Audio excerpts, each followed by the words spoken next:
আসসালামু আলাইকুম শিক্ষার্থীরা, আজকে কস্ট কনসেপ্টের নতুন লেকচার। তবে আগে যে আমি লেকচারটা দিয়েছি সেখানে দুইটা অংশে বিভক্ত ছিল তোমাদের রিকোয়ারমেন্টগুলো। একটা হচ্ছে statement of cost of goods sold, একটা ইনকাম স্টেটমেন্ট। যদি দুটি সেপারেট স্টেটমেন্ট প্রস্তুত করতে বলা হয়, এটা বলা ছিল, তাই আমরা আগে এটা তৈরি করেছিলাম, পরে এটা। কিন্তু প্রশ্নে যদি এটা একত্রে করতে বলা হয়, অর্থাৎ দুইটা স্টেটমেন্ট না করে একটা স্টেটমেন্টের মাধ্যমে আমরা যদি সমাধান করতে চাই, যদি একটি স্টেটমেন্ট প্রস্তুত করতে বলা হয় তবে স্টেটমেন্ট অফ কস্ট প্রস্তুত করতে হবে। স্টেটমেন্ট অফ কস্ট আমরা কিভাবে করব? এই দুইটা স্টেটমেন্টের যে আইটেমগুলো ছিল সেগুলো আমরা একটার মধ্যে দিয়ে দিব। কিরকম? প্রথমে র ম্যাটেরিয়ালস কনজিউমড, এর সাথে ডিরেক্ট এক্সপেন্ডিচার গুলো যোগ করলে প্রাইম কস্ট, ফ্যাক্টরি ওভারহেড বা এক্সপেন্স যোগ করলে total manufacturing cost, beginning WIP যোগ করলে total cost of input, ending WIP বিয়োগ করা হলে cost of goods manufacture, beginning finish goods যোগ করা হলে goods available for sale, ending finish goods বিয়োগ করা হলে কস্ট অফ গুডস সোল্ড। এই পর্যন্ত তোমরা করেছো। তারপরে বাকি অংশটুকু এই স্টেটমেন্টের মাধ্যমে করা হতো। আজকে এই স্টেটমেন্টের বাকি অংশটুকু আমরা এর সাথে ইনক্লুড করে দিব। অর্থাৎ কস্ট অফ গুডস সোল্ড এর পরে আমরা কমার্শিয়াল বা রানিং এক্সপেন্স নাম দিয়ে দুইটা খরচ, একটা অ্যাডমিনিস্ট্রেটিভ বা অফিস এক্সপেন্স এবং মার্কেটিং বা সেলিং এক্সপেন্স আমরা যোগ করে দিব। যোগ করে দিলে তার একটা নতুন নাম হবে, তার নাম হচ্ছে কস্ট অফ সেলস। কি নাম হবে? Cost of sales. আমাদের সেলিং প্রাইস দেওয়া থাকবে, সেলিং প্রাইস থেকে কস্ট অফ সেলস বাদ দিলে প্রফিট বা লস পাওয়া যাবে। অনেক সময় প্রশ্নে সেলিং প্রাইস দেওয়া থাকে না, কিন্তু প্রফিটের ইনফরমেশন দেওয়া থাকে, সেক্ষেত্রে আমরা প্রফিট যোগ করলে সেলিং প্রাইস পাবো। অর্থাৎ কস্ট অফ গুডস সোল্ড এর সাথে এই স্টেটমেন্টের সাথে এতটুকু আমি অ্যাড করে দিয়েছি, অর্থাৎ এই অংশের আইটেমটুকু এখানে অ্যাড করে দিয়েছি, ফলে একটা স্টেটমেন্টের সাহায্যে এটা সমাধান করা সম্ভব। আজকে আমি এই একটা স্টেটমেন্ট দিয়ে একটা এক্সাম্পল দেখাবো। শিক্ষার্থীরা, এখন আমি শুরু করতে যাচ্ছি এক্সাম্পল 2। একটা স্টেটমেন্ট তৈরি করব। একটা স্টেটমেন্টের মাধ্যমে বলা আছে, from the following particulars prepare a statement of cost. Prepare a statement of cost. Statement of cost তৈরি করতে বলা হয়েছে, মানে একটা স্টেটমেন্টের সাহায্যে আমি অঙ্কটা সমাধান করব। একটু আগে আমি তোমাদের স্ট্রাকচার দিয়েছি। স্ট্রাকচারটা কি ছিল? প্রথমে ছিল র ম্যাটেরিয়াল ইউজড বা কনজিউমড।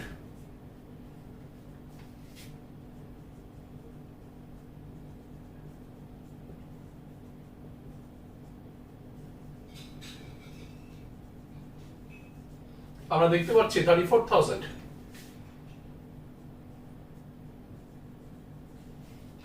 এর সাথে আমরা ডাইরেক্ট খরচগুলো যোগ করব। একটা থাকলে একটা লিখবো, একাধিক থাকলে হেডিং দিব। Direct expenditure.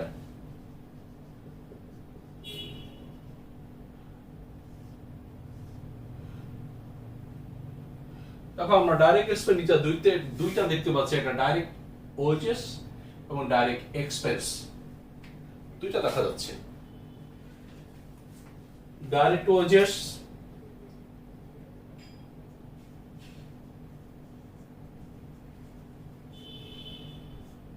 $14,000 hour, 14,000 hours per hour টাকা 2, at the rate of টাকা 2, 28,000।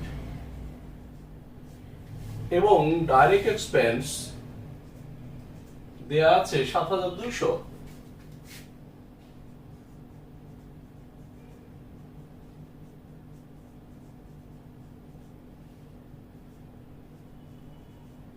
যোগফল 35,200। আমরা যদি এই দুটো যোগ করি তাহলে আমাদের কি পাচ্ছি? Prime cost. Prime cost 69,200। এর সাথে আমরা জানি যে ফ্যাক্টরি সংক্রান্ত খরচ যোগ করব, একটা হলে সরাসরি লিখব, একাধিক থাকলে হেডিং দিব।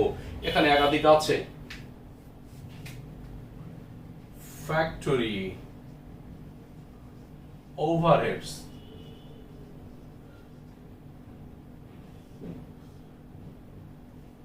খেয়াল করো এখানে ফ্যাক্টরি ওভারহেড কয়টা আছে, ফ্যাক্টরি সাপ্লাই, ইনডাইরেক্ট এবং মিসেলেনিয়াস ফ্যাক্টরি এক্সপেন্স তিনটা বলা আছে।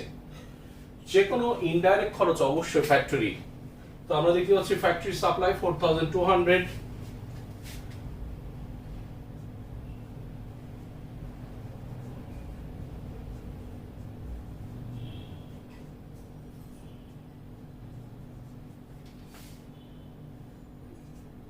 indirect labor 9000,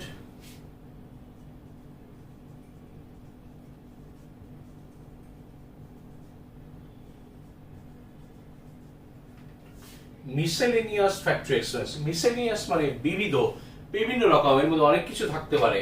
এটা একটা খাতের মধ্যে সমস্ত খরচগুলোকে দেখানো হচ্ছে।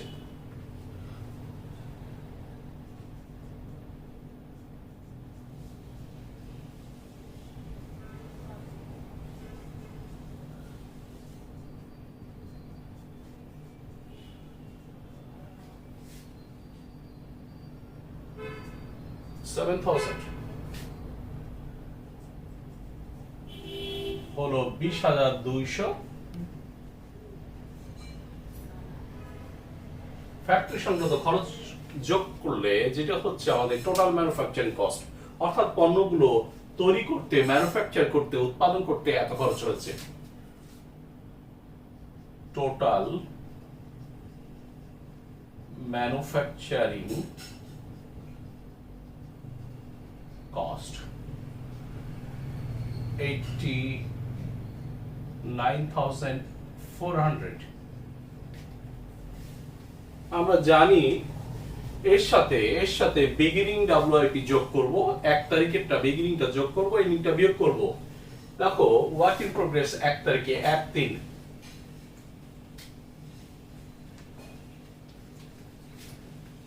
and beginning work in progress 5200।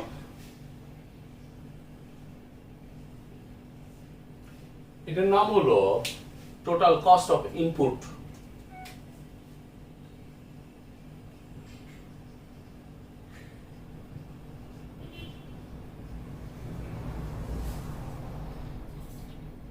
$94,600। এখান থেকে আমরা এন্ডিং ডাব্লিউআইপি বাদ দিব।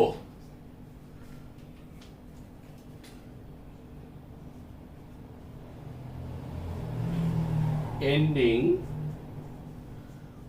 Work in progress 6,500।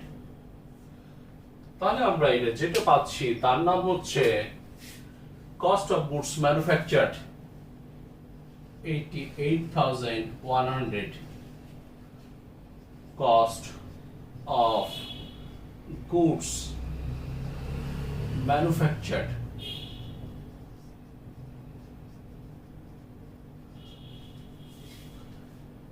এর সাথে আমরা বিগিনিং ফিনিশ গুড যোগ করব, এন্ডিংটা বিয়োগ করব।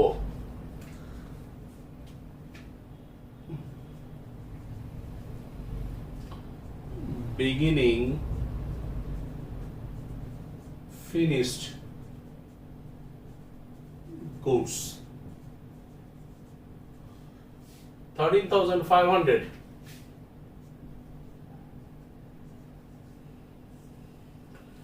আমরা যেটা পাচ্ছি তার নাম হচ্ছে cost of goods available for sell.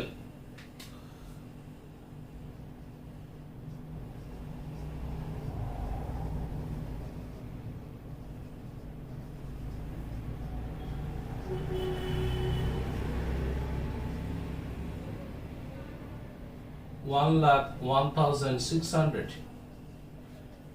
এরপরে আমরা বলেছিলাম এখান থেকে এন্ডিং ডাব্লিউআইপি বিয়োগ, এন্ডিং ফিনিশ গুডস বিয়োগ করব।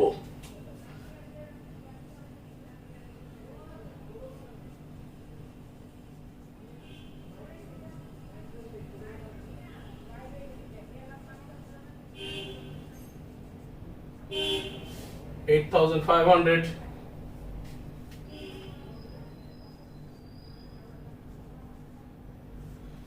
যেটা পেলাম তার নাম হচ্ছে কস্ট অফ গুডস সোল্ড।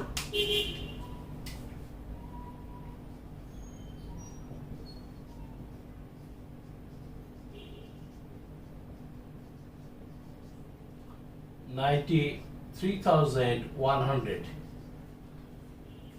এর সাথে আমরা কমার্শিয়াল এক্সপেন্স বা রানিং এক্সপেন্স যোগ করব বলেছিলাম।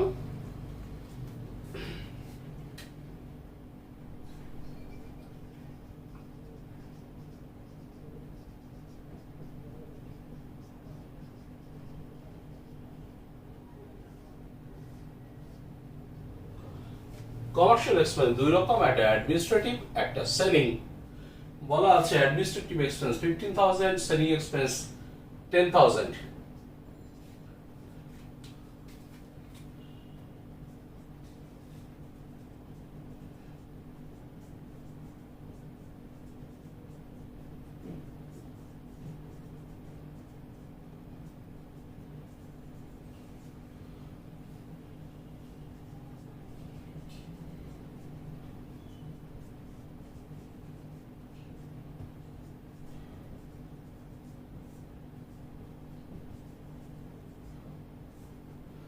যেটা পেলাম তার নাম হচ্ছে cost of sales.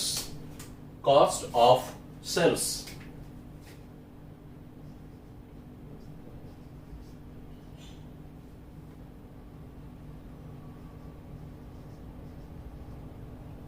$1,18,100।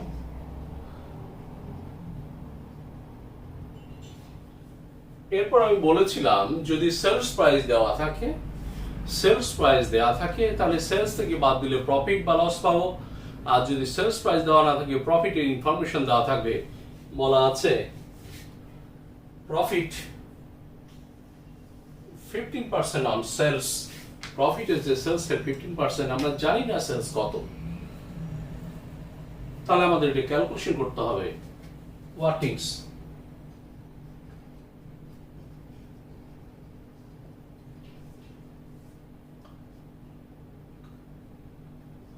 calculation of profit।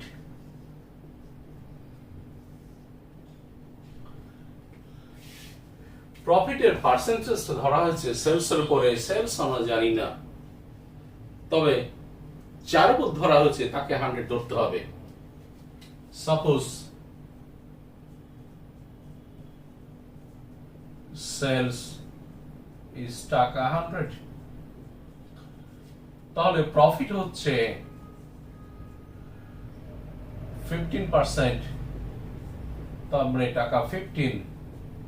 অর্থাৎ আমাদের কস্ট বা কস্ট অফ সেলস টাকা 85। তার মানে সেলস যদি 100 টাকা হয়, প্রফিট তার উপরে 15% 15 টাকা, আর সেলস থেকে কস্ট প্রফিট বাদ দিলে কস্ট হয়।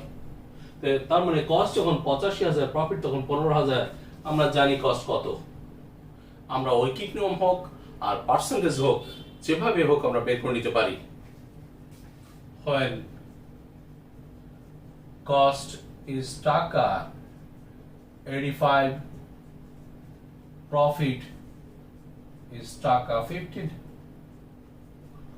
when cost is টাকা 1, profit is টাকা 15/85। when cost is টাকা 1,18,100,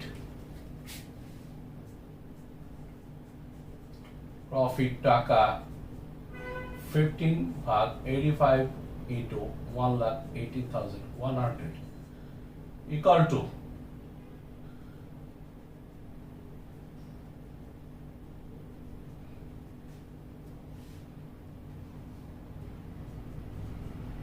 $20,845।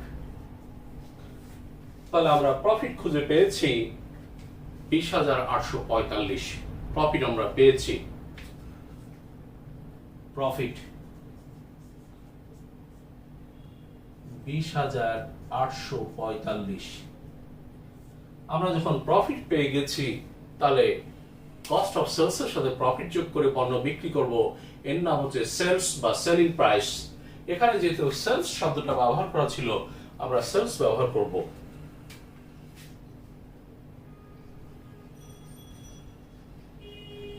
$1,38,945।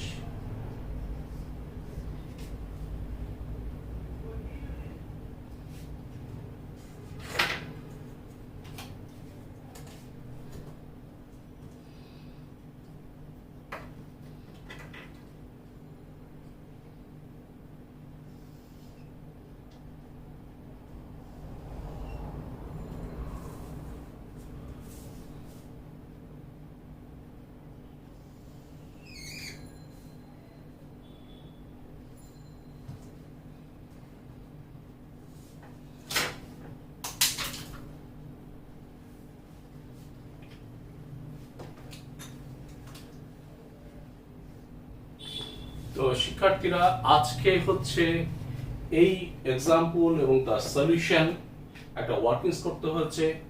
এরপরে আমি যে কটা এক্সাম্পল দিব প্রত্যেকটার মধ্যে নতুন নতুন কিছু বিষয় থাকবে, সেটা ক্যালকুলেশন, নিয়মের আর কোনো পরিবর্তন হবে না।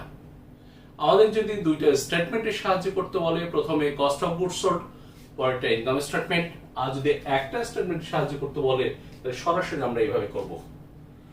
তো এই অঙ্কে বিভিন্ন রকম ক্যালকুলেশন থাকতে পারে, এটা দেওয়া থাকবে তো ওটা থাকবে না, ওইটা দেওয়া থাকবে তো ওইটা থাকবে না, আমরা সূত্র দিয়ে প্রত্যেকটা জিনিসই বের করতে পারবো। তো শিক্ষার্থীরা, তোমরা এটা নিয়ে স্টাডি করো। আমি নেক্সট ক্লাসে আরো কিছু নতুন ক্যালকুলেশন নিয়ে, নতুন অঙ্ক নিয়ে হাজির হব। ততক্ষণ তোমরা মনোযোগ দিয়ে পড়াশোনা করো। সবাই সুস্থ থাকো, ভালো থাকো। আল্লাহ হাফেজ।